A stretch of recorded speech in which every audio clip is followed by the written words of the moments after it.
Senator Payman.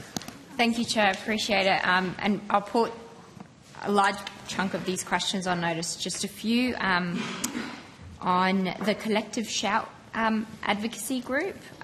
Did eSafety Commissioner use the informal powers that allows them to tell social media services about large-scale campaigns of abuse directed towards users to inform X, formerly Twitter, of the abuse directed, in particular, in this case, to Collective Shout?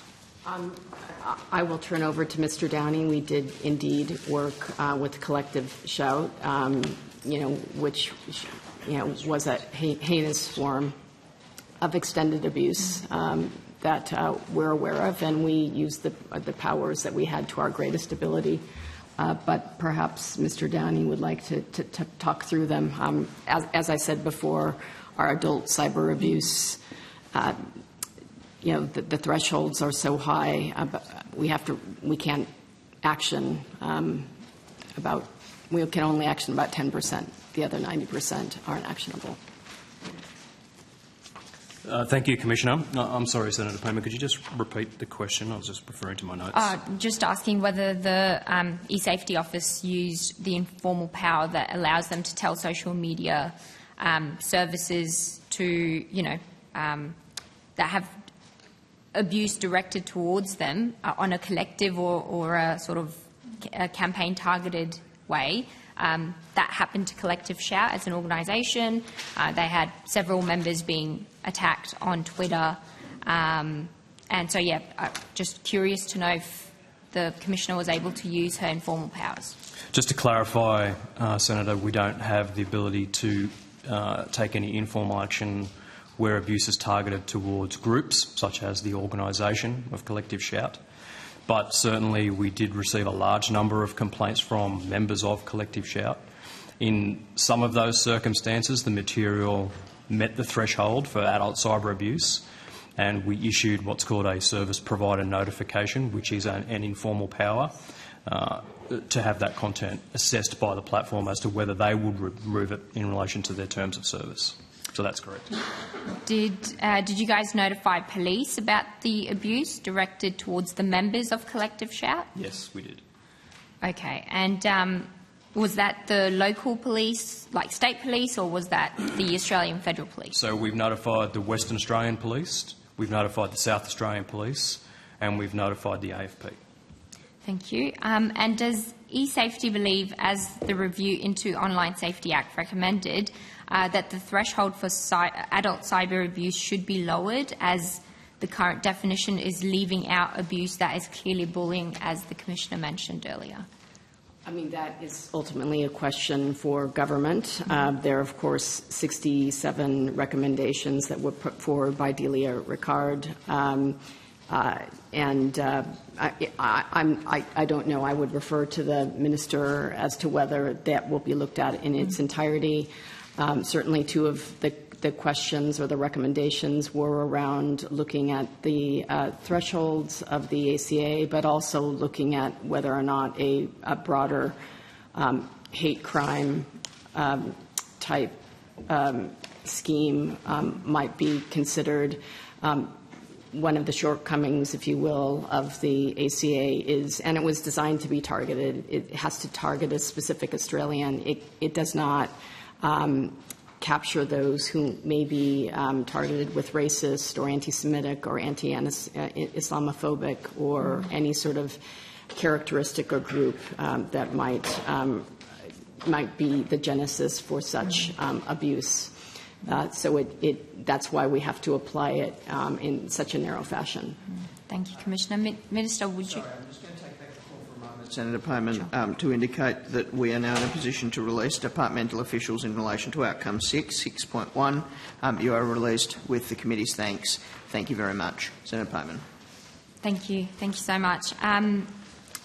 Minister, would the government consider lowering the threshold for adult cyber abuse as per the recommendations?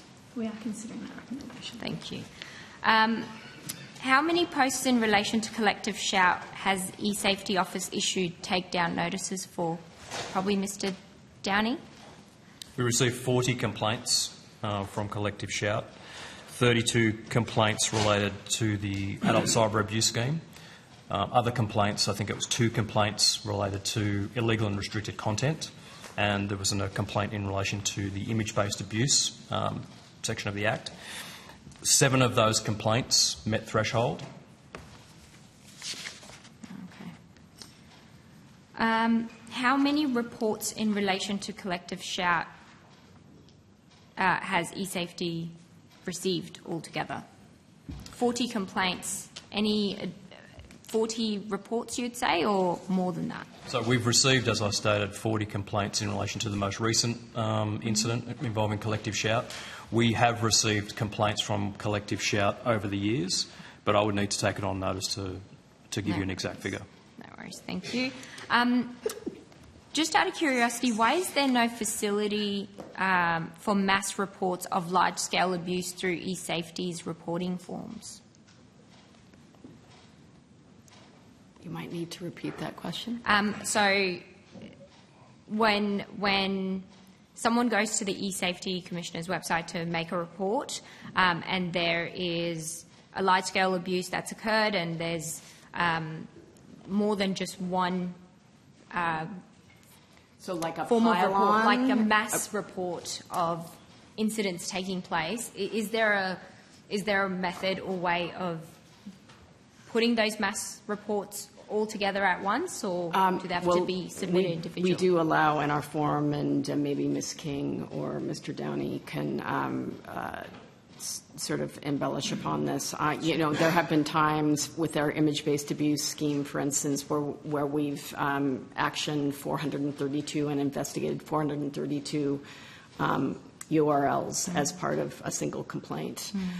In terms of, a pile-on with adult cyber abuse, that might be harder just for the person who's experiencing that kind of abuse to be able to collect all of the handles and all the evidence that might be required. But you might have a different experience that you'd want to share in that regard. Under the legislation, the adult abuse scheme requires a complainant. So the abuse needs to be targeted, as I stated previously, to an individual. So the complaint needs to be submitted by an individual. There is the facility in our complaints portal to attach a number of pieces of content, so a number of URLs, but obviously there is a limit to what the system will allow or accept.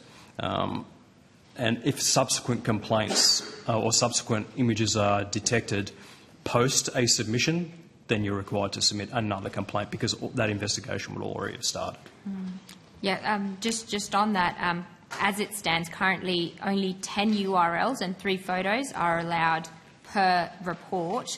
Is there scope to increase that? Because, as you can imagine, somebody who's been traumatised with all the material of them in the sort of adult abuse, format, trying to collect and collate all that data to then forward on as a complaint could be quite traumatising. So is there scope to increase that, the URLs and number of photos perhaps? Sure, I might just add we're continually looking to improve our reporting forms and our public services, so absolutely we can look into that. The reason around the limitations is primarily around the data capture that we get, so the ability to store it appropriately, but I think we can take that on notice to let you know if there's other ways. Senator Payman, I will now share the call with Senator Roberts.